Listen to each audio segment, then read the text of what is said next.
Hi, this is Ms. Fitzmaurice, and this is the second video on solving tension problems. Okay, so last time we solved a pretty simple problem. There was only one rope. This time we have a heart necklace, and there are two chains holding up this necklace. Okay, as you can see, the mass of the heart is 0.15 kilograms, and the angle from the middle to each chain is 15 degrees. Now the question is, what is the tension in each chain? I want you to take a minute, copy down this problem, and then try to solve it. Check back in a minute for the answer. Okay, so now that you've taken a minute to try this problem, of course the first thing you needed to do was draw yourself a force body diagram. Okay, so in this situation, we have gravity acting on the heart. That's going to be Fg. And we have two chains, chain 1 and chain 2, and they're both tension chains, and since the angle is the same, we can assume that they have the same tension. Okay. We can tell that the y direction is going to be more important, and so what I'm going to do is I'm going to redraw one of the tensions and solve for Fty. Okay, so here's 15 degrees. Because in geometry we know that opposite interior angles are the same, this angle right here is also 15. And so in this picture, Fty is adjacent, so Fty will be Ft cosine 15. It doesn't matter that I don't know a number for Ft. I can just leave that as a variable for now. Okay? The other chain will have the exact same tension, so we're only going to do that once. Okay? Now I'm going to use Newton's second law. Okay, so I know that sigma Fy equals MAY. We can assume that this heart on the necklace is hanging. Okay, so there's no up and down motion, and AY is equal to 0. Okay, now we're going to fill in our forces. Again, it's up minus down. So we have Fty, but there's two of them, so Fty plus Fty minus Fg equals 0. Okay, for each Fty, and actually what I'm going to do first is I'm going to combine them and realize that this is 2 Fty minus Fg equals 0. For each, I can put in Ft cosine 15. So I have 2 Ft cosine 15, and I'm going to fill in the equation mg for Fg, so minus mg equals 0. Okay, at this point, I have numbers for everything except for Ft, which is what I'm trying to find at the very end. Okay, so I'm going to put in m is 0.15, so minus 0.15, g is 10, and then I have to take the cosine of 15 and multiply by 2, and I end up with 1.93. So I have 1.93 times Ft minus 0.15 times 10 equals 0. Now I'm going to solve for Ft. At this point, I trust that you can do this algebra, and I end up with Ft is equal to 0.78, and don't forget our unit is newtons. Alright, the next problem I want you to try is in your packet. It's page 20, and it is the stoplight problem. Okay, so this is a slightly more challenging problem. What I want you to do is spend 10 minutes trying this problem, and then wherever you are, stop and come back to the video. But try it for 10 minutes first and then come back for the answers. Alright, so in the second problem, we have a stoplight and it's hanging from two ropes. You can see that the angles are not the same, although your brain should tell you, aha, these are special triangles. They're going to be our 3, 4, 5 triangles. And so the tension in each rope is not going to necessarily be the same.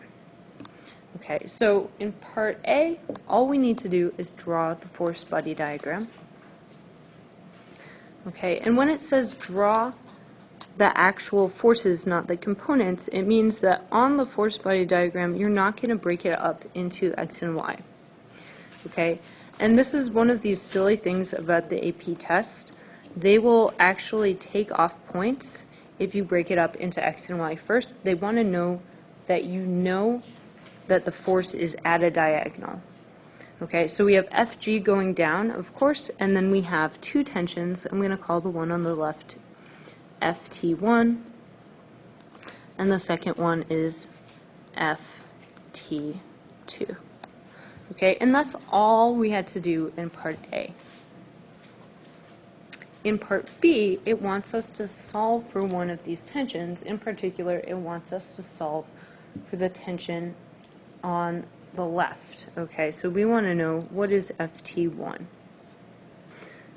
Okay, and just like before, it's going to help us a lot if we break our forces up into X and Y, but we're going to do that separately, not on our force body diagram. So we have FT1 and FT1Y and FT1X. And just like the last problem, we don't have a number for FT, so we just know that FT1X is adjacent to our 53 degrees. Okay, what that means is that it's FT1 cosine 53. Now you should know, because this is a special triangle, that the cosine of 53 degrees is 0.6, so it's FT1 times 0.6. Okay, FTY, the sine of 53 degrees will be 0.8, so FTY is equal to FT1 times 0.8. We can do the same thing for FT2. Okay, again, I'm drawing it out separately. I'm not going to doctor up my original force body diagram. I have FT2. Okay, I know that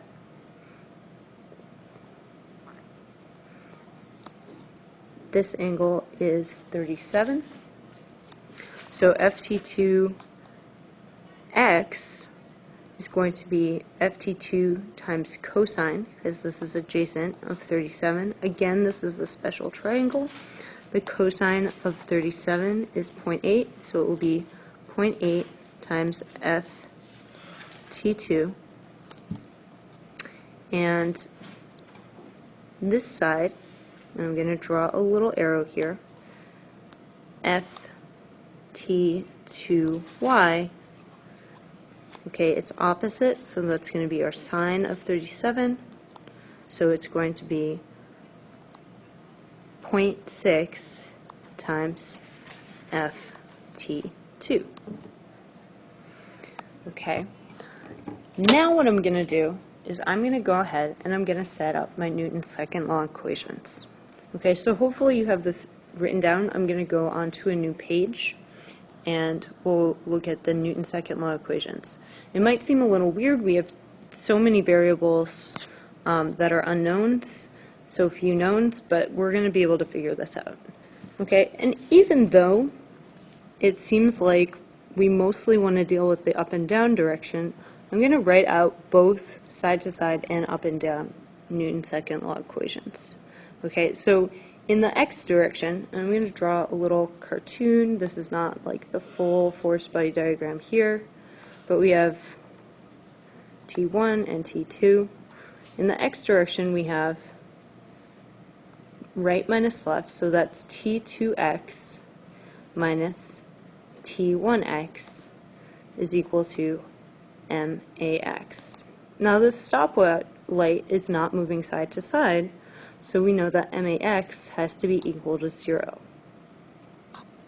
Okay, and I'm going to go and fill in my t2x and t1x from the last page, and they're 0.8 ft2 minus 0.6 ft1 is equal to 0.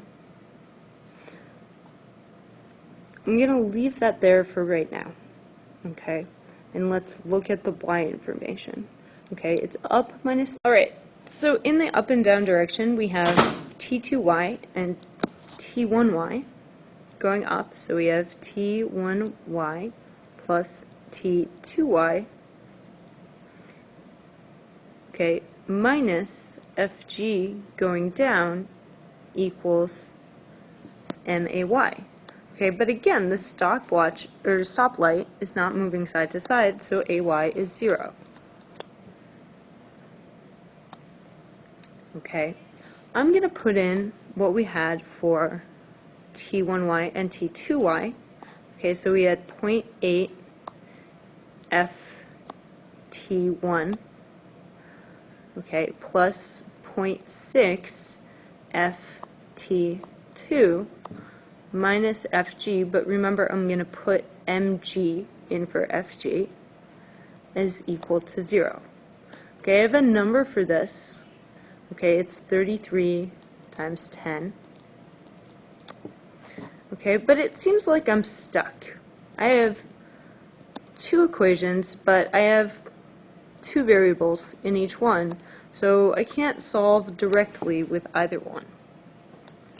What you're going to have to do is you're going to have to use systems of equations.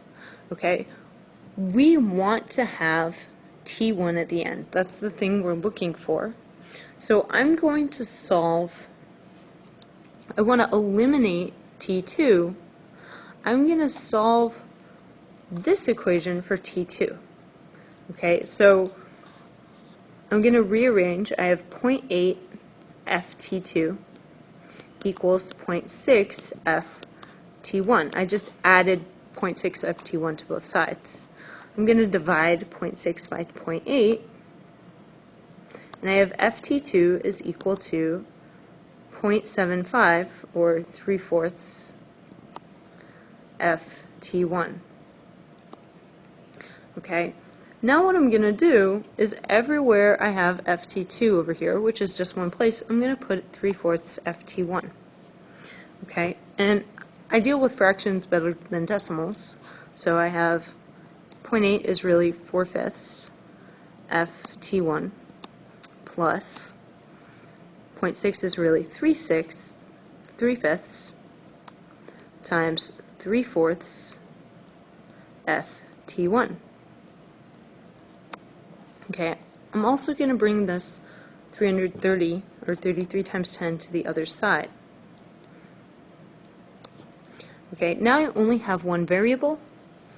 Okay, I have 4/5 plus whatever 3/5 times 3/4 is.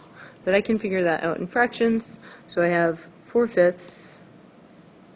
I'm going to factor out my ft1. 4/5 plus 3 times 3 is 9/20 is equal to 330. Okay, I'm going to combine these two. Okay, my common denominator is 20, so 4/5 is really 16/20. Okay, and what I end up with is ft1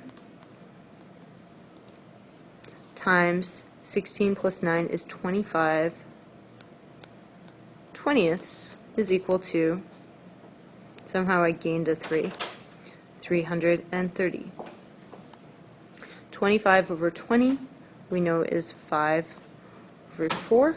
I'm going to simplify my fraction, okay, and solve for ft1, and you should end up with ft1 is equal to